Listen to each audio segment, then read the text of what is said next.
Out of all the skills that I train in with MI Lead, the one that I mostly get pushback on are reflections, especially complex reflections.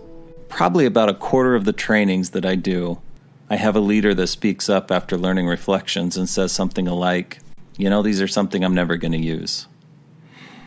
However, it takes me to a story on one person that came through the training. He said, I'm sorry, this just doesn't work for me. I'm not going to be using it with my employees. And I said, okay, it sounds like this is something that just doesn't work for you. And he said, no, it sounds weird. And when I have tried these things in the past, people feel like I don't listen to them. They feel like I'm just like repeating them. And I said, okay, it didn't work. And so it's something that you're not going to keep using at this point. It's just not a tool that you found useful. I said, no, it really hasn't. He said, I have a way that I work with them that, I really listen to them and I engage with them.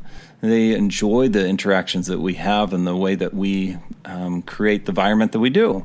Oh, wow, you found some great ways to really engage. You have some great skills in communicating. And at this point, I had 4 or 5 people in the room starting to giggle. And if you haven't caught on why they're giggling, it's because all I'm doing is giving him reflections, complex reflections. And from there, I think he gave maybe one more statement or two, and I reflected 1 or 2 more times. And then he goes, oh, I see what you're doing. Well, the reality is reflections, they're very engaging. They pull people in. People feel heard when we're using them. It connects people, and it can guide. We can use them to do so many different things. And in that moment, he had a chance to experience why they're so engaging versus just being taught about them and being told that they are effective. Truly, when you master the skill of reflections, they become a very, very powerful way to communicate with others.